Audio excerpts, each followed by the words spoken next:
Ya, dalam raker Komisi 1 DPR dengan Menkominfo, Kepala BSSN dan Telkom mencuat isu kelalaian pegawai Telkom yang mengakibatkan masuknya serangan siber ke server PDN. Bagaimana ransomware ini bisa masuk ke celah keamanan server PDN dan jika benar ada kelalaian, apakah hal ini membenarkan lemahnya mitigasi server pusat data nasional? Sudah ada anggota DPR Komisi 1 fraksi Golkar, Bobi Adityo Rizaldi dan juga pakar keamanan siber Alphonse Tanujaya. Kami sebenarnya masih mengundang pihak dari Kemenkominfo namun hingga saat ini belum ada tanggapan. Saya mau ke Pak Alphonse terlebih dahulu. Pak Alphonse, kemungkinan virus ini masuk kan biasanya ada dua ya, social engineering atau kemudian ada brute force begitu. Kalau dugaannya adalah kelalaian manusia, seberapa besar Anda melihat ini adalah sesuatu yang disengaja atau memang simply tidak peduli saja? Kalau kelalaian manusia jelas, itu kelalaian operator. Jadi kemungkinan masuknya satu ada celah keamanan dari aplikasi yang harusnya secara disiplin dilakukan patching, ditambal kalau ada celah keamanan sehingga peretas tidak bisa masuk, tetapi tidak dilakukan sehingga peretas bisa masuk, itu pertama. Yang kedua, sehubungan dengan informasi tentang adanya Windows Defender yang digunakan. Jadi artinya untuk mengakses cluster dari hypervisor itu, asumsinya hypervisor VMware ya, itu menggunakan Windows. Ada kemungkinan bahwa sesudah dipakai untuk maintain, lalu tidak didiskonekkan. Sedangkan sistem operasi ini ya cukup mudah, sangat banyak cara untuk melakukan peretasan, dan kalau berhasil masuk ke Windows-nya artinya dia akan berhasil masuk ke server yang dikelola itu. Jadi maksud Anda sistem pengamanan yang dipilih oleh PDN ini yang lemah, pintu pertama yang lemah? Sistem pengamanan dan standar operasinya harusnya kalau udah dilakukan remote dicabut, itu nggak boleh dihubungkan ke jaringan. Kalau komputer Windows tetap dihubungkan ke jaringan yang untuk remote itu, ya kalau komputer Windows-nya berhasil diambil alih, ya apa yang bisa diakses oleh komputer Windows itu bisa diakses oleh peretas dan dia tinggal menyuntikkan skripnya dari situ. Saya ke Pak Bobi. Pak Bobi, kalau melihat langsung bagaimana alasan ya dari ketiga pihak nih, dari Kominfo, dari BSSN dan juga Telkom, Anda melihat bahwa kelalaian ini tidak direspon dengan serius atau seperti apa Anda melihat ya Pak Bobi? Jadi begini Mbak, kami ini berusaha supaya objektif ya, tidak berspekulasi. Hasil dari rapat kerja yang ditonton publik itu kan kita melihat paling utama itu adalah tidak ada koordinasi antar lembaga.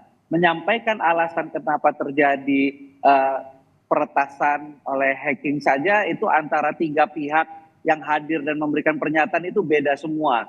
Baru terungkap Lempar-lemparan dalam ya? rapat tersebut. Lempar-lemparan. Artinya apa? Fungsi koordinasi yang sebenarnya sudah dituangkan dalam Perpres, baik itu Perpres 2018 tentang SPBE, Perpres adanya BSSN di 2017, Perpres arsitektur SPBE, Undang-Undang PDP itu tidak dilaksanakan oleh para pembantu presiden. Dan sedangkan BSSN sendiri kita lihat mereka yang diberikan kewenangan tetapi juga tidak dilibatkan. Sehingga kalau namanya kita melihat ya, namanya serangan hacking ini kan adalah kriminal. Kriminal itu ya namanya juga kriminal, pasti namanya musibah lah. Bukannya ada kong kali kong orang dalam. Ini pasti sudah terjadi di luar negeri juga. Di Amerika juga sudah terjadi, tapi mampu sampai ditindak dan ditangkap orangnya. Nah di Indonesia kan tidak ada satupun yang pelaku hacking ke lembaga negara bisa ditangkap orangnya. Artinya apa? Di antara lembaga negara sendiri tidak ada fungsi koordinasi. Payung hukum itu udah ada. Undang-undang RPJMN-nya untuk pembentukan keamanan cyber infrastrukturnya ada. Tetapi ini kan tidak dilaksanakan. Sehingga betul yang tadi disampaikan oleh Pak Alphonse, utamanya untuk mitigasi ke depan, kita harus memastikan koordinasi antar lembaga ini jalan dulu. Oke, sebelum ke mitigasi Pak Bobi, maaf saya potong. Sebelum kita ke mitigasi, artinya kan ini sudah sepekan ya. Sudah sepekan, sudah bertemu dengan DPR juga. Sejauh ini Anda melihat bagaimana respon dari BSSN dan juga Kominfo? Karena kan waktu terus berjalan, bahkan ada keluar kata-kata bahwa ya sudah memang tidak bisa diselamatkan datanya, tidak bisa dikolek lagi begitu. Ya itu tadi sebenarnya kan skema-skema recovery plan itu banyak. Kalau misalkan tidak bisa di recover berarti harus membentuk lagi database baru lagi. Nah database ini perlu dari berapa lama dari original datanya yang ada di instansi yang di 200 instansi lembaga negara. Kan yang disampaikan 44 dari 200 ini yang terdampak. Nah bagaimana bukan hanya di PDN-nya saja. Ini harus ditarik ke rootnya secara forensik audit di 44 lembaga negara di awalnya itu sudah ada atau tidak. Nah ini kan proses panjang, tapi paling utama adalah siapa yang melakukan koordinasi untuk melakukan penanggulangan hal recovery ini. Siapa yang bertanggung jawab pada keamanan, siapa yang melakukan audit. Kalau dibilang yang mengaudit BSSN. Nah padahal di dalam perpresnya itu BSSN itu bukan yang mengaudit, dia yang harus ikut terlibat dalam membuat arsitektur keamanan ini. Jadi ini sebenarnya udah fungsi koordinasi ini udah capcay lah kita. Sudah lihat ya. terlalu Jadi, rumit begitu ya, carut marut terlalu rumit, dia antara personelnya juga tidak ada koordinasi, dalam rapat aja ngomongnya beda-beda. Jadi paling gampang penuhi sajalah perpres itu, dan juga presiden sebagai orang yang dilapori oleh BSSN melakukan ambil tindakan terhadap para pembantunya. Oke, kalau koordinasi masih jadi isu, ada lagi nih isu mengenai bagaimana sebenarnya harus membuat sistem keamanan berlapis. Saya kembali ke Pak Alphonse. Pak Alphonse, dengan uang yang dikatakan 700M ini, apakah memang ini sebenarnya cukup atau berlebih, atau sebenarnya kita punya cara yang lebih efektif untuk membangun satu sistem berlapis?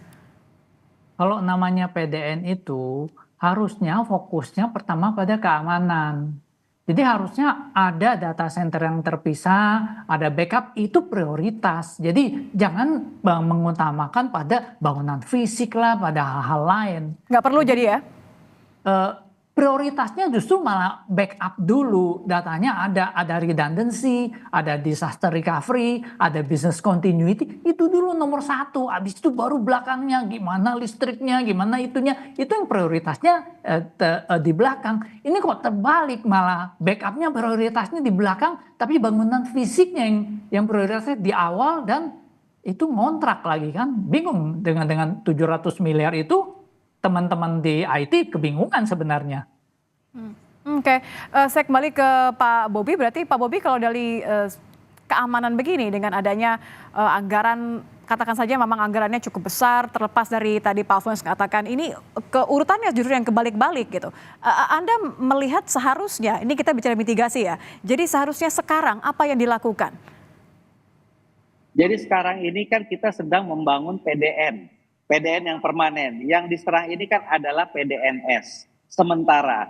Nah, sekarang kalau dilaksanakan perpres tersebut dalam membangun arsitek ini, BSSN itu harusnya dilibatkan dari awal.